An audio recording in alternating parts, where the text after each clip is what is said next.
àwọn ọmọ Yorùbá tó ń bẹ ní Ghana. àṣà àti ìṣe Yorùbá ló jẹ wá lógún. àwa ò jẹ́ gbàgbé ibi wọ́n gbé ti bí wa torí ilé làbọ̀ sí mi oko. àṣà àti ìṣe Yorùbá ló jẹ wá lógún. ẹ máa bọ̀ ní Ghana kẹ́ wá gbé wa lárugẹ. àṣà àti ìṣe Yorùbá ló jẹ wá lógún.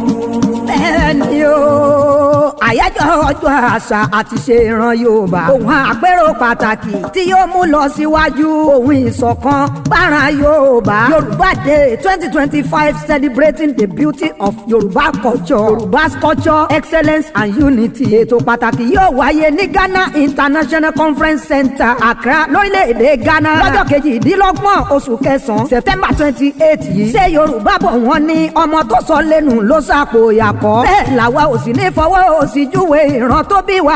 àwọn ọmọ Yorùbá tó wà lórílẹ̀‐èdè Ghana ń pe gbogbo èèyàn síbi ètò pàtàkì yìí lábẹ́ àṣẹ ààrẹ orílẹ̀‐èdè Ghana Excellency John Dramani Mahama President of the Republic of Ghana pẹ̀lú àjọṣepọ̀ National President Yorùbá Community Ghana tó jọmọ bíbí ìlú Ìlọrin nípínlẹ̀ Kwara Alhaji Tunde Azeez igbákejì ààrẹ ọmọ Yorùbá tó wà ní Ghana Alhaji Osman Alimi Adeleke Vice President Yorùbá Community Ghana pẹ̀lú Alhaji Sidiku Buhari President Yorùbá Council of Elders sí Chief Atiwaju Alhaji Musa Baba Ogbẹ́yìn à ń retí Ambassador Nigeria to Ghana Ambassador Kayode Adeoye ọmọ Èkìtì pẹ̀lú Ambassador Abdulfatai Yaya Seriki ọmọ Ìlọrin nípínlẹ̀ Kwara Professor Abubakar Ọlárẹ̀wájú Suleiman láti Ìlọrin nípínlẹ̀ Kwara à ń retí ọba ọlọ́fà àti ilé ọ̀fà His Royal Majesty aláyélúwà ọba Alhaji Mufutau Gbàdámọ́sí Àsùnmọ́ọ̀kín Èsúwọ̀yé one His Royal Majesty aláyélúwà